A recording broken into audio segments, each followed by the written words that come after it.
Bonjour et bienvenue sur le podcast Couple Heureux. Je m'appelle Pascal Kiankion et je vais partager avec vous toutes les clés pour être heureux à deux.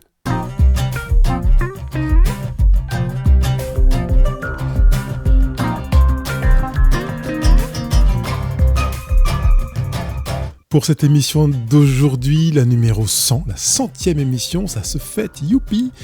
Eh bien, nous allons aborder quelque chose qui n'est pas forcément très heureux. J'ai honte de mon conjoint. Alors, comment faire? Comment vivre cela? Qu'est-ce que cela veut dire? Et surtout, quelle solution quand on a honte de son conjoint?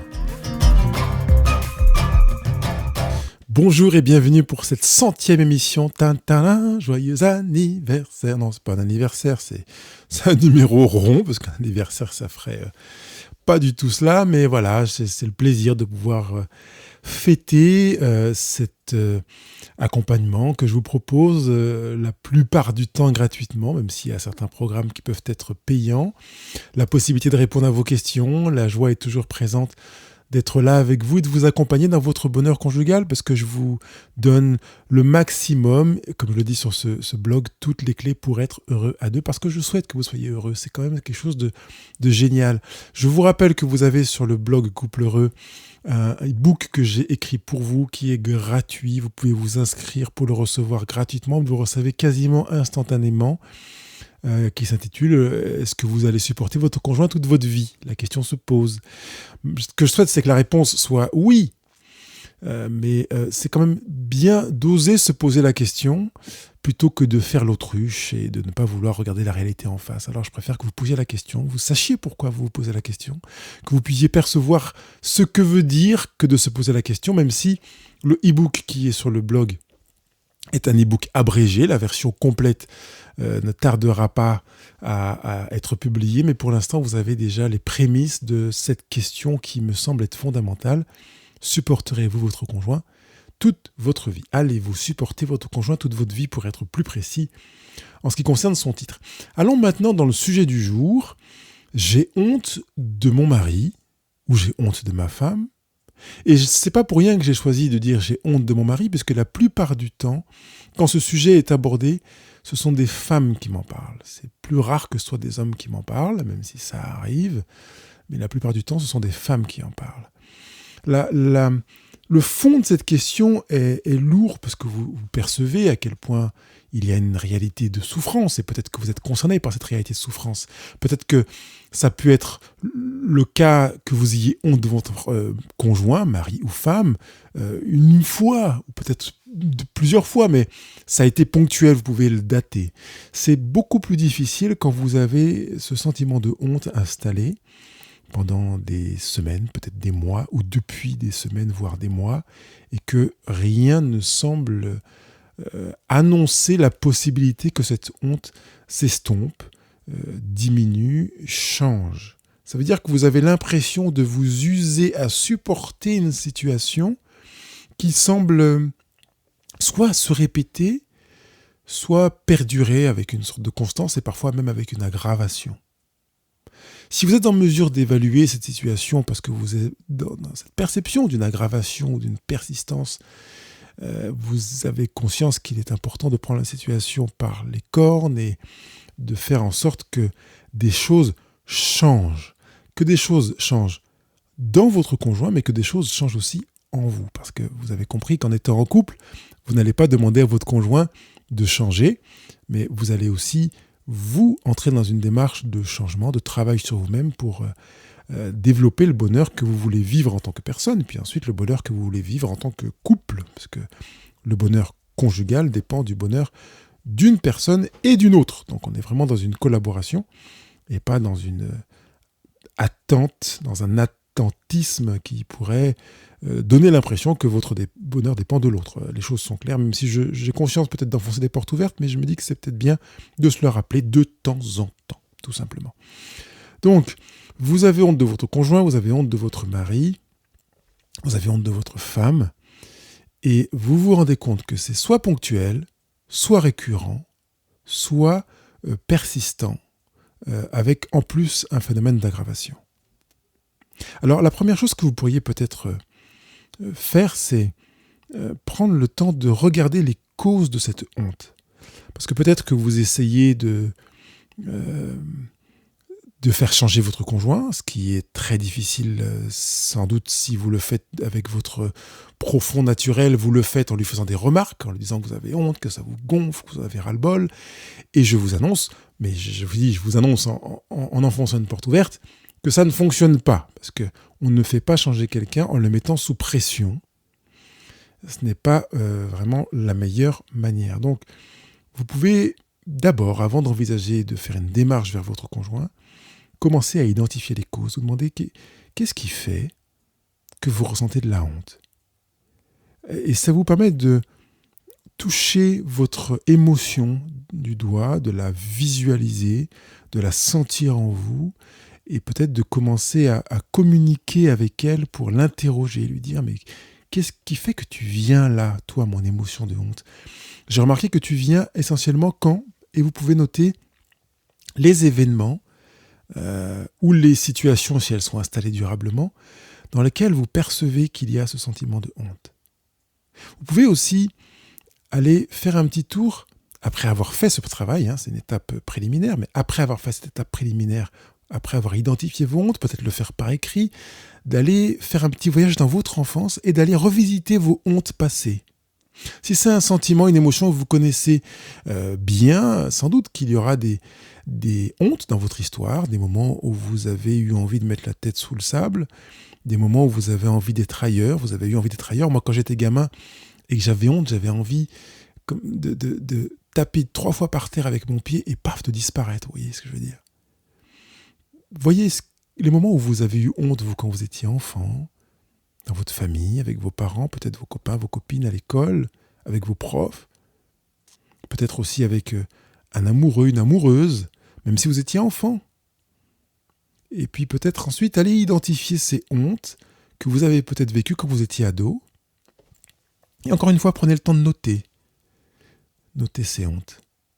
Ne cherchez pas à faire des corrélations pour l'instant. Notez juste que vous avez eu honte. Et peut-être notez aussi la zone dans votre corps où vous sentiez que la honte était présente, dans votre enfance, dans votre adolescence, peut-être dans votre vie de jeune adulte, si vous êtes un peu plus âgé, d'aller identifier ces hontes de votre histoire. Vous pouvez les écrire un petit peu en pagaille sur votre feuille en mettant, pas forcément en ligne ou en colonne avec des tirets comme on a tendance naturellement à le faire. Il faut en noter une en haut à droite, une en bas à gauche, une au milieu, puis une en haut à gauche, puis bref, voilà. Notez-les, faites des cercles et mettez chacune de ces hontes et peut-être quand vous avez un ressenti corporel, que vous aviez peut-être mal au ventre ou les mains moites ou une impression de chaleur, notez ce que vous ressentiez à chacune de ces hontes que vous avez ressenties quand vous étiez enfant ou gamin.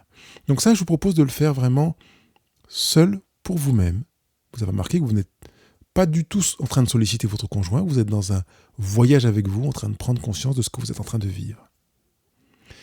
Une fois que vous avez donc noté les situations de honte présentes dans votre couple, ensuite notez les situations de honte dans votre histoire, dans votre enfance, dans votre adolescence, puis dans votre vie de jeune adulte, si vous êtes plus qu'un jeune adulte.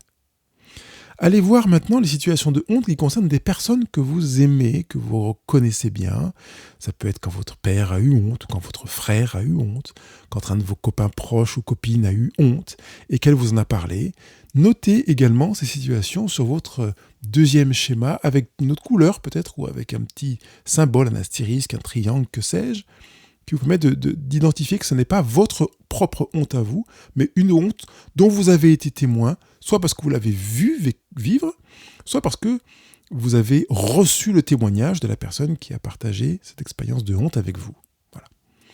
Donc vous avez 3 situations de honte après avoir fait cet exercice.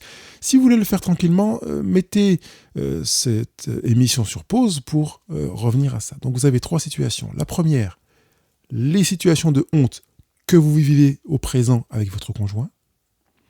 La deuxième, les situations de honte de votre enfance, de votre adolescence, éventuellement de votre vie de jeune adulte. Et la troisième, les situations de honte de personnes de votre entourage que vous connaissez, que vous avez connues, et qui ont soit été vécues en votre présence, vous avez été témoin de la honte d'un proche, d'un ami, d'un copain, d'un voisin, ou vous avez reçu le témoignage de cette personne avec tout ce qu'elle a pu vivre et qu'elle a exprimé dans son vécu de la honte. Une fois que vous avez fait cet exercice en 3 étapes, j'avais failli dire ces 3 exercices, mais cet exercice en 3 étapes, eh bien, je vais vous demander de prendre un stylo, un marqueur, un fluo, quel que soit. Si vous avez des fluos de différentes couleurs, un vert, un rose, un jaune, ça peut être sympa. Vous pouvez peut-être prendre une première couleur. Allez, je vais prendre le jaune. Et j'insiste bien, c'est que dans votre exercice, vous avez aussi noté les ressentis corporels, ce que vous avez ressenti, soit la chaleur, la boule au ventre, la boule dans la gorge, l'envie de pleurer ou autre, les mains moites, etc. Donc avec votre premier stabilo, moi j'ai choisi un jaune, vous choisissez la couleur que vous voulez, vous allez uniquement vous focaliser sur les ressentis corporels et aller stabiloter tous les ressentis corporels qui sont les mêmes. Donc vous allez, que ce soit avec votre honte présente, avec votre honte d'enfance, d'adolescence, de jeune adulte, ou celle de vos copains, copines, voisins, amis, autres, partout où vous avez mal au ventre, ou partout où la personne vous a dit avoir eu mal au ventre, vous mettez un coup de stabilo. Tchac, tchac, tchac, tchac, tchac, tchac, tchac, tchac, tchac. Voilà. Quand c'est fait partout, posez vos stabilos. Moi j'ai posé mon jaune. Vous pouvez prendre le stabilo rose maintenant, par exemple. Moi j'ai pris le rose, vous pouvez prendre le orange, ou comme vous voulez.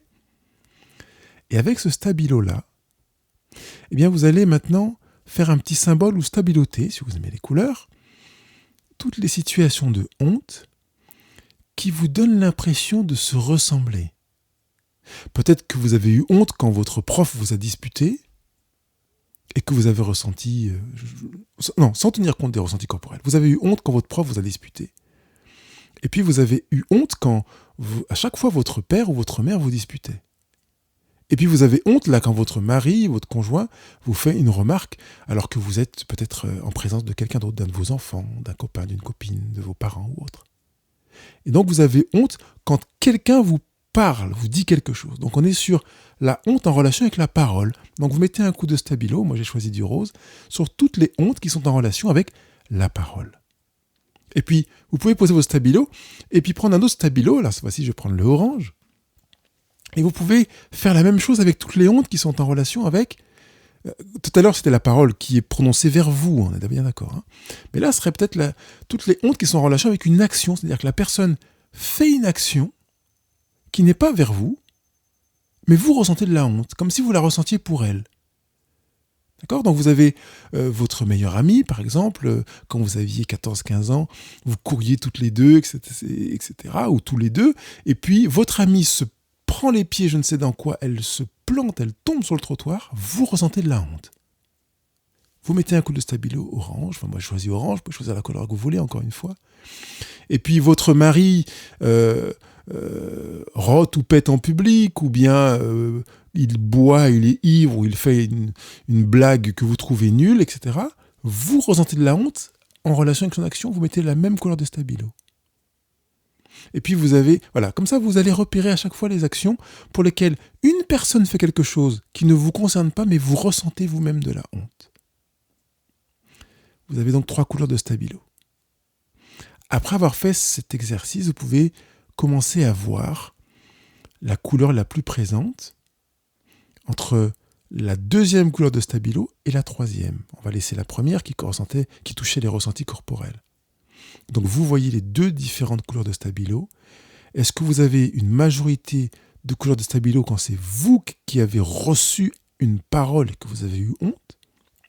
Ou est-ce que c'est quand une personne a eu une attitude, ou même une parole qui ne vous concerne pas, mais vous avez été présent, etc. Et vous avez ressenti de la honte pour l'action de l'autre. Là, vous avez 2 éclairages qui vous permettent de mieux peut-être situer le sentiment de honte que vous ressentez aujourd'hui. Ça, c'est vraiment important, parce que vous êtes en rencontre avec vous-même. Est-ce que vous êtes plus sensible à la honte quand on vous dit quelque chose que vous estimez blessant, humiliant, affligeant, irrespectueux, etc. Ou est-ce que vous êtes plus sensible à la honte quand une personne que vous aimez, donc pour laquelle il y a une attache, vit une situation et que vous ressentez de la honte pour elle, comme si cette personne était véritablement reliée à vous.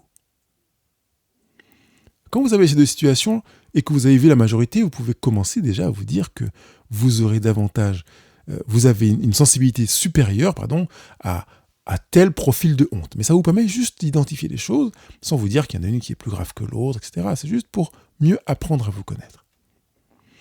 Et cette étape qui consiste à vous apprendre à vous connaître est importante parce que vous allez de toute façon arriver à un moment où tout à l'heure, je vous donnerai un dernier aspect, on va dire, ou plutôt je dis dernier parce que ce sera à la fin de notre émission, pour faire face à cette situation de honte.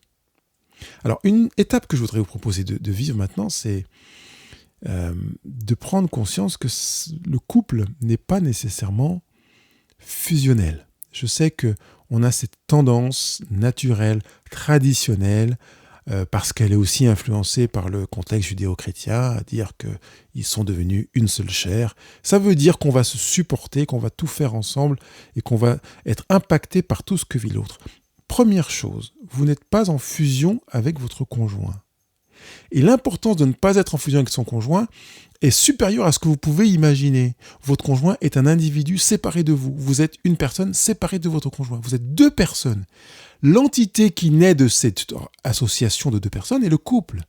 Mais vous n'êtes pas en couple en permanence.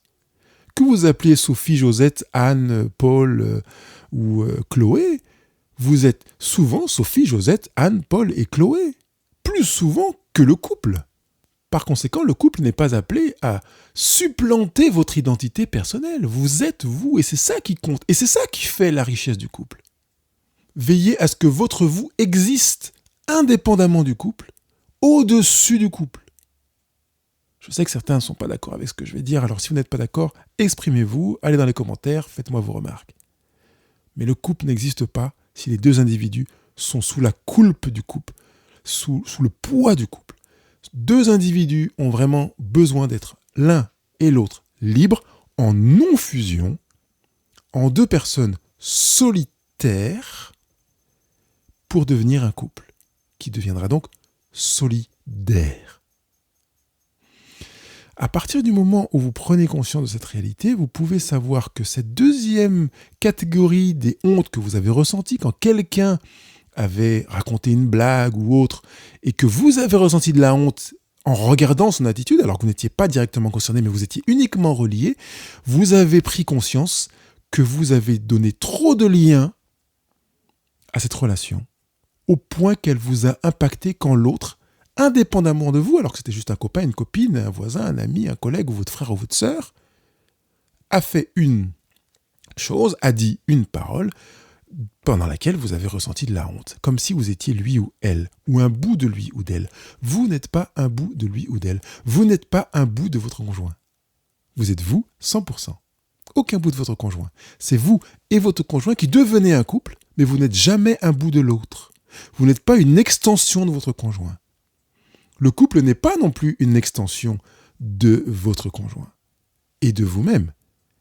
Il est une association. C'est-à-dire que vous choisissez de vous rencontrer.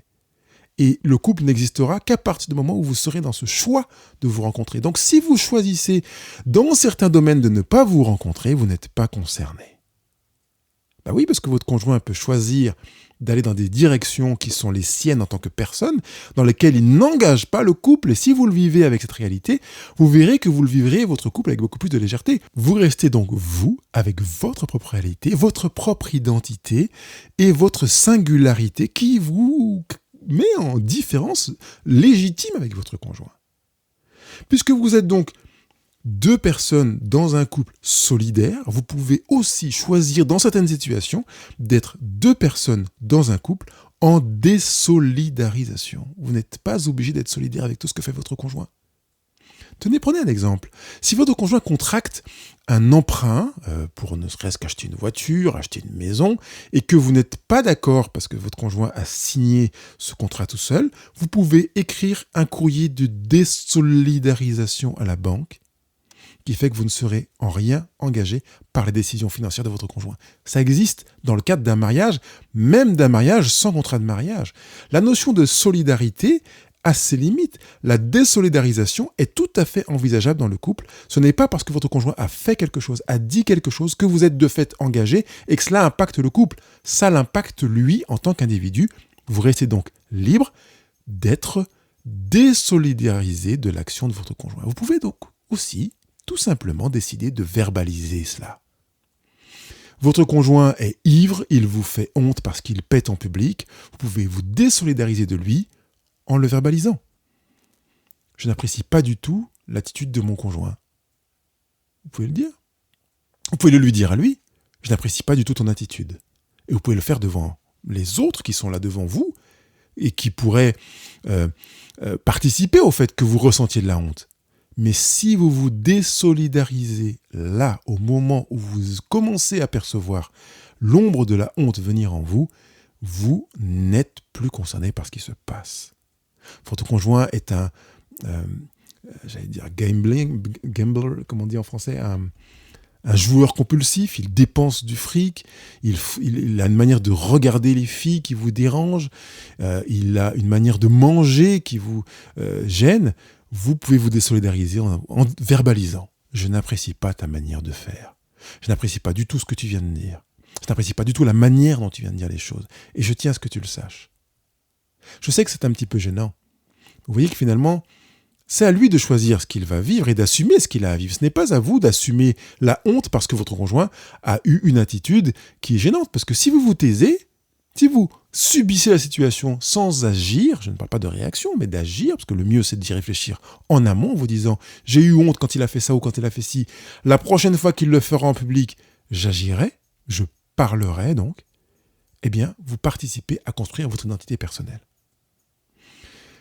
La désolidarisation peut être donc un bon moyen pour vous de dire à votre conjoint, de dire au sujet de votre conjoint qui vous êtes. Parce que vous n'êtes pas associé à des actions, à des propos de votre conjoint.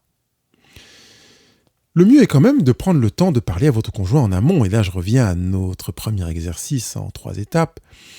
C'est de dire à votre conjoint, de vous dire à votre conjoint, voilà, je me rends compte que je ressens une émotion qui est la honte dans telle situation. J'ai pris le temps d'y réfléchir et j'ai vu que je vivais des situations similaires. J'avais vécu dans mon histoire des situations similaires et elles ressemblent à cela. Et je comprends mieux maintenant pourquoi je ressens la honte dans telle situation. Et je voudrais que tu saches que je ne veux plus ressentir cette honte. J'ai besoin d'être respecté dans ma personne. C'est la raison pour laquelle, à l'avenir, si j'ai honte, je te le dirai. Et plus encore, si nécessaire, c'est-à-dire que si je ressens ce sentiment de honte en public suite à une attitude que tu as envers moi ou envers d'autres personnes, je prendrai la liberté de me désolidariser de ton action, de verbaliser que je ne partage pas ta manière de fonctionner, que je ne suis pas d'accord avec ce que tu as dit, que je n'apprécie pas la manière dont tu as dit les choses, je n'apprécie pas la manière dont tu t'es comporté, etc. Votre mari sera informé. L'idée n'est pas de présenter une menace en disant « tu vas voir, je vais t'humilier devant les autres ». On ne va pas aller proposer aux autres un truc qu'on n'aime pas vivre soi-même. C'est contraire à l'amour. C'est juste l'informer. Pour ma santé émotionnelle, psychologique, j'ai besoin de me désolidariser de toi parce que je ressentirais un mieux-être si je vis cette démarche-là. Et libre à votre conjoint de choisir de conserver son attitude, sachant que vous ressentirez de la honte ou pas. Toujours dans cette dynamique de la parole, et ce sera très proche de la fin de cette émission, eh bien, dites à votre conjoint ce que vous voulez qu'il change pour que vous ne ressentiez pas la honte. L'idée n'est pas de changer votre conjoint, mais de lui verbaliser ce qui ressemble à une attitude dans laquelle vous n'avez pas honte. Il peut raconter une blague, une histoire, sans que vous ayez honte, parce que vous estimez qu'une blague, une histoire racontée sans que vous ayez honte ressemblerait à une manière de raconter qui est comme ci, comme ça, comme ça. Son comportement en public dans lequel vous n'avez pas honte, c'est un comportement dans lequel il se tient comme ci, qu'il fait comme ci, qu'il fait comme ci, qu'il fait comme ça. Ensuite, libre à lui d'agir en conformité avec ce que vous lui exprimez. Vous n'entrez pas dans une démarche qui consiste à limiter sa liberté, mais bien à lui expliquer les raisons pour lesquelles vous ressentez la honte et qu'il sache que dans telle et telle situation, vous ressentirez la honte.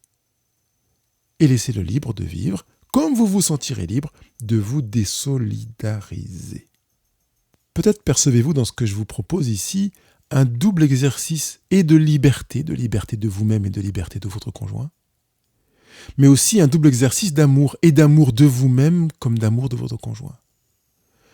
Je vais commencer par l'amour du conjoint, par amour pour toi. Je me dois de me désolidariser parce que je trouve inacceptable cette situation. Et que si je ne te disais pas que c'était inacceptable, ce serait un manque d'amour, selon moi.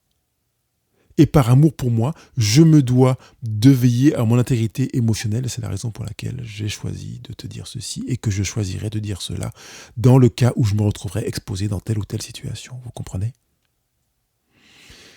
Voilà des clés pour créer votre bonheur à deux.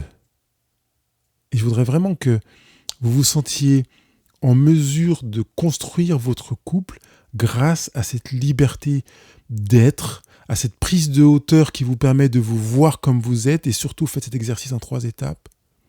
Et puis ensuite, à cette verbalisation dans laquelle vous vous rendez libre et vous rendez libre votre conjoint. Avec cette autorisation de vous désolidariser. J'aime bien le mot autorisation, c'est-à-dire que autorisation, ça vient de hauteur. Vous écrivez votre histoire. Et quand vous écrivez votre histoire, vous n'écrivez pas l'histoire de votre conjoint, vous écrivez la vôtre, uniquement la vôtre, et vous le laissez écrire la sienne. Soyez donc de ces couples équilibrés parce que libres, non fusionnels, solidaires, mais capables de se désolidariser. Allez, je vous souhaite vraiment du bonheur et surtout parlez de cela en couple à un moment où vous êtes en pleine forme, vraiment en pleine forme, pas sur le moment à chaud. Prenez un moment où il est en forme, prenez un rendez-vous s'il le faut, dans le cadre un peu comme l'explique John Gottman avec les 8 rendez-vous amoureux. Créez-vous un 9e rendez-vous amoureux pour prendre le temps à un moment où vous êtes bien, vous prenez un bon verre, un thé, un café, vous êtes au resto, je ne sais pas. Vous prenez le temps d'échanger, de vous regarder les yeux dans les yeux pour que votre conjoint sente et voit l'amour dans votre manière de vous exprimer, qu'il ne sente pas du rejet, mais qu'il sente l'amour. Vous n'êtes pas responsable. S'il sent du rejet, il peut sentir du rejet si vous avez, vous, émis de l'amour. Mais que vous ayez, vous, la conviction d'avoir entamé cette démarche avec une véritable, profonde, sincère et honnête volonté de manifester de l'amour pour vous-même, comme pour votre conjoint. À très bientôt. Je vous remercie d'avoir pris le temps d'écouter cette émission. Elle vous a fait du bien ? Alors allez sur iTunes ou Google Podcast et donnez votre avis en mettant 5 étoiles. Ce sera vraiment sympa de votre part. Si vous voulez partager ce podcast, c'est facile. Une fois dans votre application podcast, choisissez le pictogramme partager et envoyez le lien à vos amis. Surtout, n'oubliez pas de me laisser des commentaires et vos questions juste en bas de l'émission. Je me ferai un plaisir de vous lire. Je vous dis à bientôt.